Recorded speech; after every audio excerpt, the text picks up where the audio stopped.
I want to discuss the aftermath of what occurred, the near miss heard around the world. And I want to specifically talk to the prayer warriors in our audience, even though this is for everybody. But if, like me, you think we have been watching spiritual warfare play itself out in the seen realm, the unseen realm, the hidden realm, is spilling over into the seen realm in America over the last few years, then prayer is a valuable weapon. And a good friend of mine, Cecil Steinmetz, I saw him send something out to me on X over the weekend that I wanted to start there and echo. Pray for Donald Trump personally. 43 years ago, Ronald Reagan, after he was nearly assassinated, gave a new and full rededication of his life to Christ. And I can't even imagine how powerful it would be if Donald Trump did the same thing. I was watching a message my buddy Pastor Jack Hibbs out at Chino Hills Calvary Chapel in California gave, where he called on Donald Trump to, now is the time to bow the knee, to fully commit your life to Christ, to give your life to the Lord, who spared your life. And I couldn't agree more. I mean, what a testimony that would be, and right at the time that we need that kind of a leader. What a Romans 8:28 moment that would be. And I think you need to consider, when someone goes through a near-death experience, it does, at least for a time anyway, it changes your perspective. I have experience with this myself many years ago. I nearly died in a car wreck, wasn't wearing my seatbelt. They told me I should be dead. And I can look back on it now. I was 22 at the time. I went from most likely to succeed in high school to flunking out of college. I'm working at a temp agency. Basically, I'm a loser. I have no other, I'm a vat of wasted potential, a loser. And I can look back on it now and see that moment was the first step that God used to get me to where I am now. I thought the statement Donald Trump released yesterday morning was maybe the best statement he's released in his entire political ascendancy. And you can tell by the verbiage, by the way, because we used to joke when he was president. All right, the staff wrote that one, right? All right, no, that's his lingo. He wrote that with his own hand. There was a level of humility there, and humility, by the way, a lot of people think humility is piety. I'm terrible. I'm worthless. That's not actually what it means. And humility in the biblical worldview means that it has nothing to do with confidence, actually. It means understanding that God is God and you are not. And therefore, you come with limitations. Doesn't mean you can't be confident in the things you're great at, but you come with limitations because God is God and you are not. And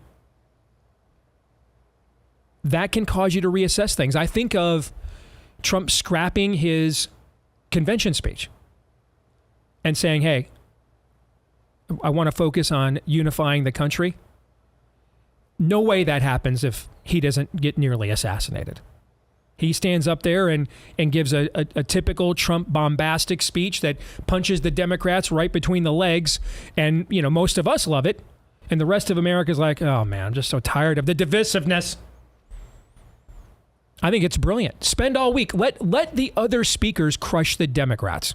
Joe Biden's approval rating, guys, is approaching George W. Bush when he left office. Do you think the majority of American people do not know Joe Biden is bad at this? They know, okay?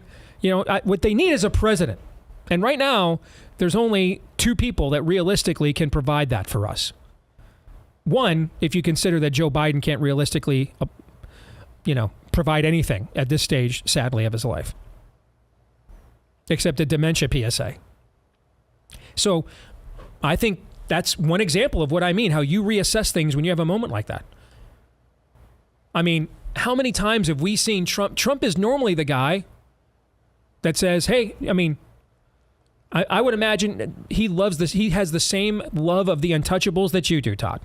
I would imagine the Chicago way is like a creed, okay, to Donald Trump, like a movie quote and speech he's got memorized somewhere. Okay. He's not typically the, now's the time to really take the high road guy. He's not typically that guy. We've all gotten a real good look at him over the last 10 years. He's not typically that guy, right? Right. I think when you face an atypical experience like a near-death experience, you start reassessing things. Now, those things can be temporary. They may not last. But at the very least, I like it. I like it. Give me the fight on one hand, and then give me the, now it's time to step up and be a leader of men. And a leader of a nation on the other. I thought that was truly inspiring and presidential. So pray for him. Number 2, pray for your normie friends and neighbors. Okay? Because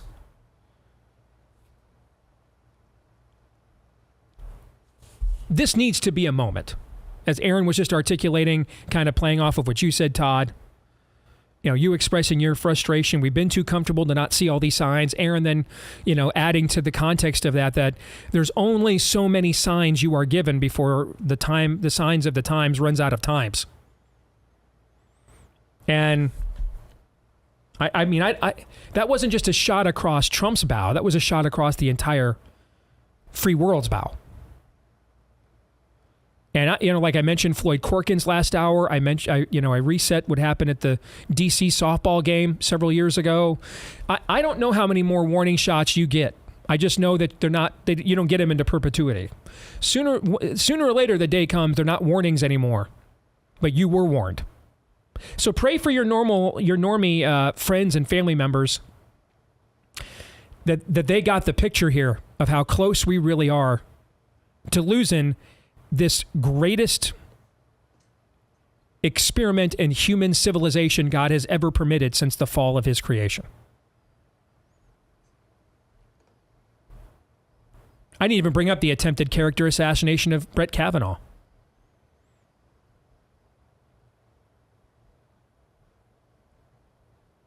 The other rhetoric that the spirit of the age has injected into the water table and the soul of the Democratic Party, as Obama's former pastor once said, it is coming home to roost. It's coming home to roost. You can only inject this level of venom so long before it becomes embraced as a worldview. I think the previous generation of Democrats, the Clintons, the Kerrys, the Pelosi's, cynically thought they could unleash these people to destabilize us so they could gain power, and Nancy could make sure to keep building her stock portfolio, and the Clintons could make sure to keep building their foundation. You see what I'm saying? I think a lot of it was a scam. Now, they're more liberal than us, but, it's like Hillary once said, the reason I could never beat Bernie Sanders in Iowa is I'm not a socialist, I'm a capitalist. Don't get me wrong, they're more liberal than us, but they're not communists. So they thought they could unleash some communists in order to destabilize us. Well, now a new generation is taking over. And these aren't just talking points to them. It's a worldview. They've internalized it. And as Aaron pointed out, we have been running out, and we've been saying on this show for the last few years, we are running out of time to aggressively but peaceably use the political process to meaningfully push back on this. So pray for your normie friends and family members that they finally see what time it is. And then pray for one another. Now is the time to overcome our fear of our woke wives, men. Now is the time to overcome our own cowardice. Now is the time, well, I'm afraid I might lose a job I will hate. Hate losing the country you'll love even more. So you might have been thinking before Saturday, I don't know, I was thinking about running for school board. You are. You're filing the paperwork next week. We just told you. You're doing it. I thought, I'm really torn. Should I push back on this DEI hearing at work? You are. Tomorrow, in fact. First thing. We will get as much of this demonic tyranny as we tolerate. So that means we need to start tolerating a lot less of it. Third, pray for the safety of this country. I said after the June 27th debate, when making the case that we had to invoke the 25th Amendment against Biden, our enemies also, they knew the president's incapacitated, but now they know that the country knows. And they knew the guy that signed Abrahamic Accords and dropped Moabs was going to come back soon. So they might accelerate some of their plans, realizing that the window could be closing here. Well, don't you guys think that they've got to know all the more how much the country's going to rally to Trump now after what just occurred?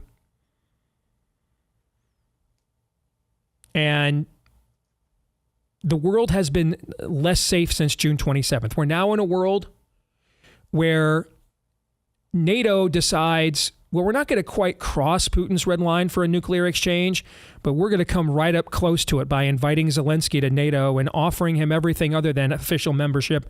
And then in the midst of that, so you're like, okay, they're kind of calling Putin's bluff, stepping in Putin.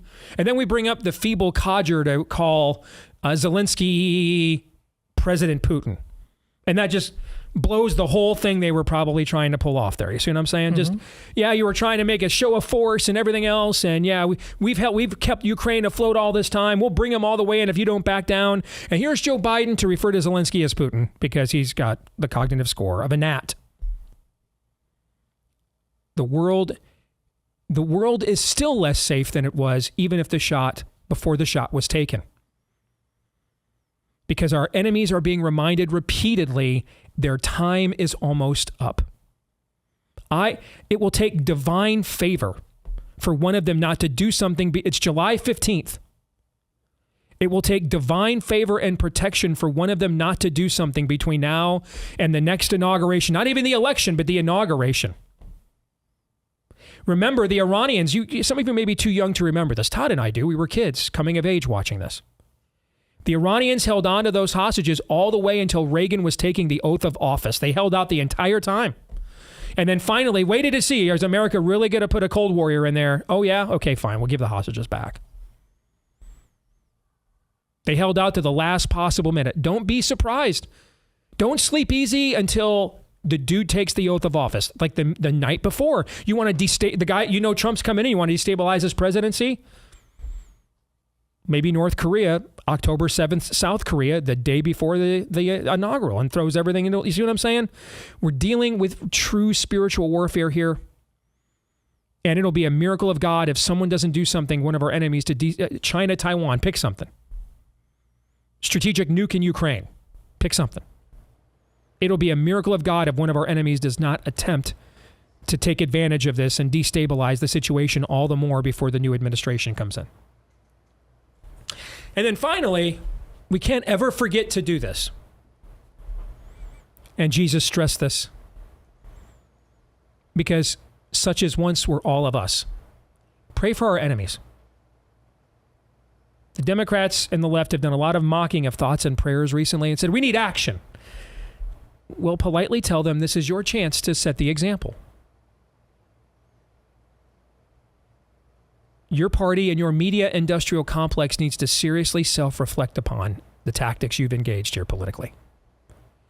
They have made every form of citizenship and political discourse in America Chernobyl levels of toxic.